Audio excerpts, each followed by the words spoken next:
जरा सोचिए, एक ऐसा लोहा जो 1600 सालों से बारिश, धूप और हर मौसम की मार झेल रहा है, लेकिन उस पे आज तक जंग का एक निशान तक नहीं। ये कोई कहानी नहीं, बल्कि दिल्ली में खड़ा एक ऐसा अजूबा है जो आज की मॉडर्न साइंस को भी हैरान कर देता है। चलिए, आज इसी के रहस्य से पर्दा उठाते हैं। हम सब जानते हैं कि आज का लोहा कुछ ही सालों में जंग खाकर खत्म हो जाता है, और वहीं दूसरी तरफ है ये स्तंभ जो 16 सदियों से वैसे का वैसा ही खड़ा है। आखिर ये कैसे मुमकिन है? हमारे पूर्वजों के पास ऐसी कौन सी एडवांस टेक्नोलॉजी थी जो आज भी हमारे लिए एक पहेली बनी हुई है? ठीक है, तो इस रहस्य की तह तक जाने के लिए सबसे पहले इस स्तंभ को थोड़ा करीब से जानते हैं। ये कहाँ है, कैसा है और कितना पुराना है। तो ये स्तंभ दिल्ली के मशहूर कुतुब मीनार कॉम्प्लेक्स में शान से खड़ा है, करीब 25 फीट ऊंचा। और ये बना है एक खास तरह के लोहे से, जिसे पिटवा लोहा या रॉट आयरन कहते हैं। लेकिन इसकी सबसे बड़ी खासियत जो इसे दुनिया भर में मशहूर करती है, वो है इसका जंग मुक्त होना। अब सवाल ये है कि इस अजूबे को आखिर बनवाया किसने? मजे की बात यह है कि इसका सबसे बड़ा सुराग कहीं और नहीं, बल्कि खुद इस पिलर पर ही लिखा हुआ है। अगर आप ध्यान से देखें तो इस पर प्राचीन ब्राह्मी लिपि में संस्कृत का एक लेख खुदा है। इससे हमें दो बहुत जरूरी बातें पता चलती हैं। पहली, इसे भगवान विष्णु के सम्मान में बनाया गया था, और दूसरी, इसे असल में विष्णुपाद गिरी नाम की एक पहाड़ी पर लगाया गया था। मतलब ये शुरू से दिल्ली में नहीं था। उस लेख में एक राजा चंद्र का जिक्र है। तो ये राजा चंद्र कौन थे? इतिहासकारों ने जब उस दौर के सोने के सिक्कों की जांच की तो उन पर भी चंद्र नाम मिला, और इसी मजबूत सबूत के आधार पर माना जाता है कि इसे महान गुप्त सम्राट चंद्रगुप्त द्वितीय विक्रमादित्य ने बनवाया। तो चलिए, इस स्तंभ के हजारों साल के सफर पर एक नजर डालते हैं। कहानी शुरू हुई लगभग 400 ईस्वी में मध्य प्रदेश की उदयगिरी पहाड़ियों से। फिर 13वीं सदी में इसे दिल्ली लाया गया, और सदियों के लंबे इंतजार के बाद साल 2003 में जाकर आईआईटी कानपुर के वैज्ञानिकों ने आखिरकार इसके रहस्य को सुलझा लिया। पर रुकिए, क्या इतिहास की कहानी इतनी सीधी होती है? इसका असली घर कहाँ था, और सैकड़ों किलोमीटर दूर ये दिल्ली आखिर पहुंचा कैसे?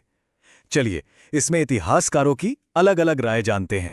देखिए, ज्यादातर सबूत और इतिहासकार मानते हैं कि शिलालेख में लिखा विष्णुपादगिरी आज का मध्य प्रदेश का उदयगिरी ही है, और वहां से 13वीं शताब्दी में सुल्तान इल्तुतमिश इसे एक विजय की निशानी के तौर पर दिल्ली ले आया था। हालांकि कुछ लोगों का यह भी मानना है कि यह शायद मथुरा में बना था। चलिए, अब इतिहास से निकलकर आते हैं इस कहानी के सबसे रोमांचक हिस्से पर, वो विज्ञान जो इस लोहे को 1600 सालों से जंग लगने से बचा रहा है। और सबसे गर्व की बात यह है कि इस सदियों पुरानी गुत्थी को किसी और ने नहीं, बल्कि हमारे अपने देश के वैज्ञानिकों ने सुलझाया। आईआईटी कानपुर के एक्सपर्ट्स ने अपनी रिसर्च से दुनिया को इसका राज बताया। तो रहस्य की पहली कड़ी है इसका मटेरियल, यानी पिटवा लोहा। ये आज के फैक्ट्रियों में बनने वाला लोहा या स्टील नहीं है। उस जमाने में इसे बनाने के लिए लोहे को बहुत गर्म करके हथौड़ों से पीट पीट कर आकार दिया जाता था। तो आईआईटी के वैज्ञानिकों को क्या मिला? उन्हें मिला एक तरह का सीक्रेट फॉर्मूला। इस लोहे में फास्फोरस की मात्रा आज के लोहे से कई गुना ज्यादा है, लगभग 1%। वहीं जंग को तेजी से बढ़ाने वाले सल्फर और मैंगनीज जैसे तत्व इसमें न के बराबर हैं। अच्छा, तो ये काम कैसे करता है? इसे एकदम आसान भाषा में समझते हैं। जब लोहा हवा और पानी के संपर्क में आता है तो उस पर जंग की एक बहुत हल्की सी परत बनती है। लेकिन यहीं से असली जादू शुरू होता है।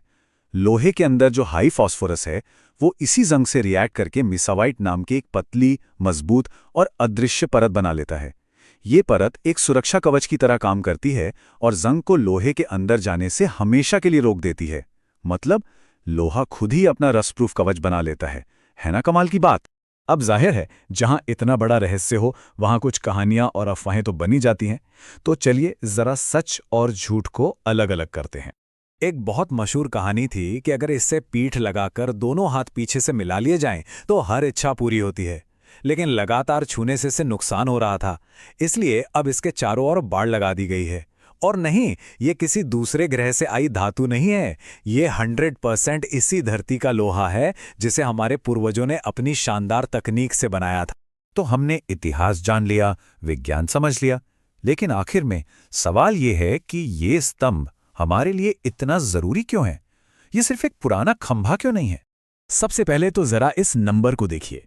1600 से भी ज्यादा साल इतने लंबे समय तक बिना खराब हुए टिके रहना ही अपने आप में एक इंजीनियरिंग का चमत्कार है। ये स्तंभ सिर्फ लोहा नहीं है, ये प्राचीन भारत के महान धातु वैज्ञानिकों के ज्ञान और कौशल का जीता जागता सबूत है। ये हमें याद दिलाता है कि हमारे पूर्वजों के पास कितनी गहरी वैज्ञानिक समझ थी, जिससे आज भी दुनिया भर के वैज्ञानिक प्रेरणा ले सकते हैं। और सबसे हैरान करने वाली बात यह है कि दिल्ली का यह स्तंभ अकेला नहीं है। मध्य प्रदेश के धार और कर्नाटक के कोडाचाद्री में भी ऐसे ही जंगरोधी स्तंभ मौजूद हैं।